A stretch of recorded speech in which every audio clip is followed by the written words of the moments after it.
this film.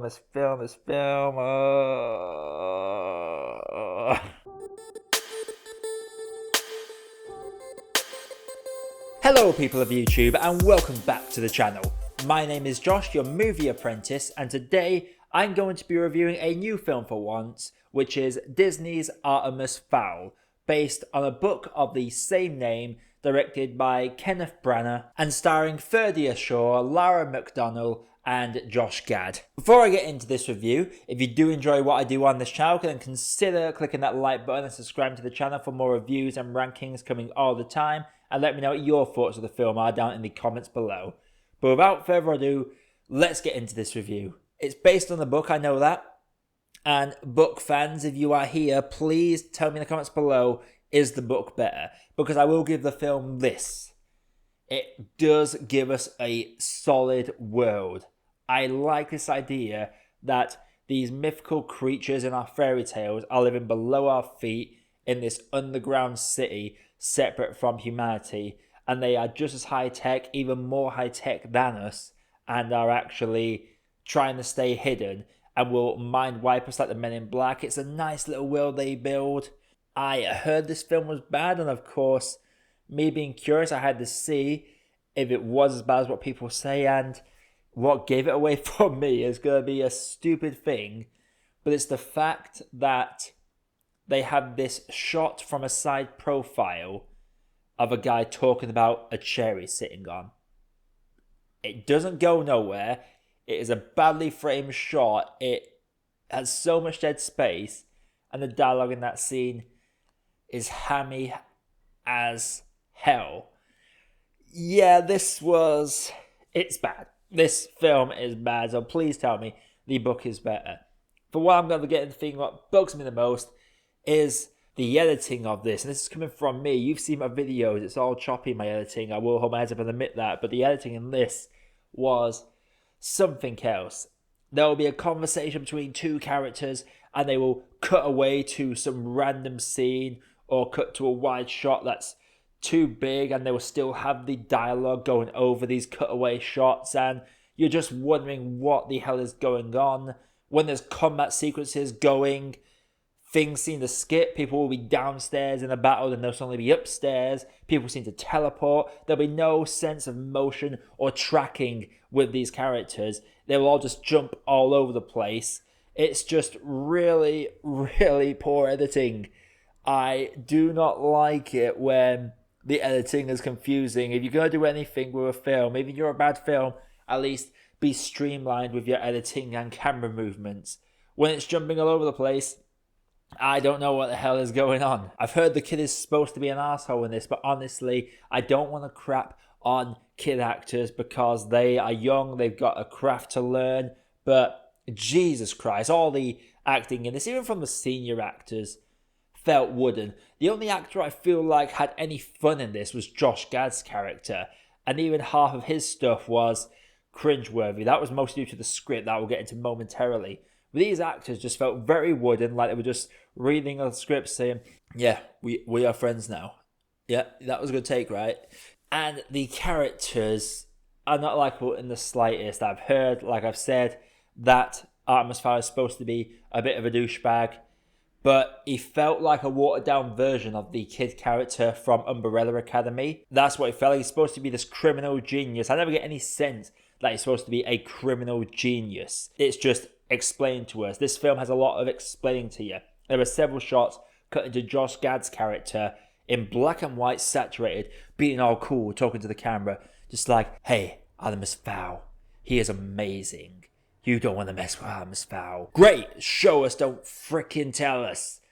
This film is almost insulting how it just talks to its audience and then just comes at you with so many bad choices of edit, bad choices of dialogue, bad choices of character. It feels like a lot of the stuff in the book must have been cut out for this. I swear a lot of stuff must have been cut out because there are leaps from we are enemies, now we're friends. We are enemies, now we are also friends. We've come up with a plan. Did we come up with a plan? There's been literally 2 seconds, like 2 minutes of screen time between characters really disliking each other to we're best buds now. Pacing! Pacing is a thing. Did this film forget that? Oh my god. Don't even get me started on the fight scenes. There was one fight scene that was clearly trying to be cool and stylistic, but it just fell flat. I feel like this was... I don't know, I feel like this world could be darker and it could be more serious, but it tries so hard to throw in a lot of jokes. The fight scenes just feel very jarring. The CG is... Sometimes you just gotta build sets. There is a shot during one of those weird, awkward cutaways from a conversation where it cuts to a platform whilst a character and her superior officer are talking, and you can tell these aren't real. You can tell these are CG green characters going onto a ship. Oh my god, this is almost a headache to talk about. I came into this film because I know there's 2 new films that are out, Artemis Fowl and The Five Bloods, so I thought I'll watch the allegedly bad one before I get to the good one, and I'm so glad I've got to the bad one first, because oh my god. There's these character arcs as well that just don't develop. There are twists and turns that just... You could see them coming, but they don't even try and make them surprising. It's almost like the filmmakers gave up. I feel like there was some issues during the development and the script writing process where you said, you know what, we've got all this money behind it, let's just get it out there, get these shots done. I feel like they've taken the first take on anything. The only things that stand out as positives for me is Josh Gad's performance, because he at least looks like he's having a bit of fun with this. When he's listening to music in a prison cell at one point, that's probably my favourite scene in the film, because at least he's having fun. And the one other thing I will say that is at least somewhat decent in this is the design of these mythical creatures, the goblins, the dwarfs, the gnomes, even the fairies. Even though I don't like the fact that the wings are just part of a suit, I do like the designs of these mythical creatures. Yeah, they do like watered down versions of, say, the designs from Lord of the Rings in some cases, but I do appreciate there was some effort put into these and they looked practical. Right, before I get into my overall grade for this, if you are enjoying what you're seeing so far, if you made it this far, thank you very much. Consider clicking that like button, subscribing. It would really help me a lot. I'm aiming to get to 200 by the end of the year, so if you can help me on my way to that, it would really be appreciated. But yeah, let's put this film out of its misery, shall we? So Artemis Fowl.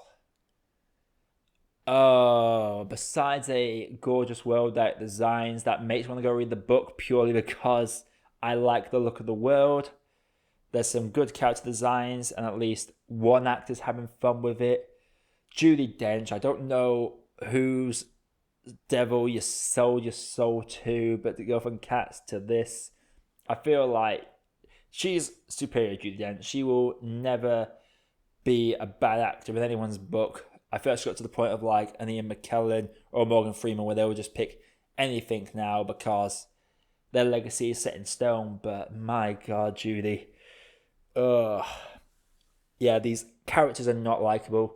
There's a lot of it trying to be cool and talking directly to the camera at you. There's a lot of logic leaps. There's a lot of character jumps that feel like they've just been left on the cutting room floor. The action sequences are unmemorable. They have the nerve to sequel bait us. I don't think anyone wants to see a sequel to this. This feels very much like a Golden Compass or a Percy Jackson or an Aragon sort of thing, where they take a great idea and a great concept and they just stamp it into the dirt. And that actually really upsets me because I love books that get made into film, especially worlds like this. I'm a big D&D guy. I'm a big fantasy guy. So seeing this sort of garbage be put on screen breaks my heart. But there are a couple of good things, so I can't get my lowest rating. But yeah, Artemis Fowl is just a teabag. So, Artemis Fowl, have you seen it? If you haven't, don't. If you have seen it, let me know what your thoughts were down in the comments. Coming up on the channel, going to be reviewing The Five Bloods. Going to be reviewing some more Ghibli films. I'm trying to get into a pattern again. And the Wildlife Movies episode that I've had to skip this week, I will be doing it next week. So the alternating pattern of podcast and Wildlife Movies is flipping, just because I really want to get the Trainspotting episode out. But again, if you are here for that, I very much appreciate you. If you want to be here for these videos, then remember, click that subscribe button, hit that bell notification, and feel free to stick around, see all my other content on the channel. It is very much appreciated for every single minute I get. And yep, until next time everybody, my name is Josh, I have been your Movie Apprentice, and I'll see you in the next video. Hey, thank you for watching, and thank you for making it to the end of the video. While you are here, if you haven't done it yet, please feel free to drop a like and consider hitting that subscribe button for more views coming all the time. And also, while you are here, there are some other videos over there that you might want to sink your teeth into. Have a good day guys, and do enjoy.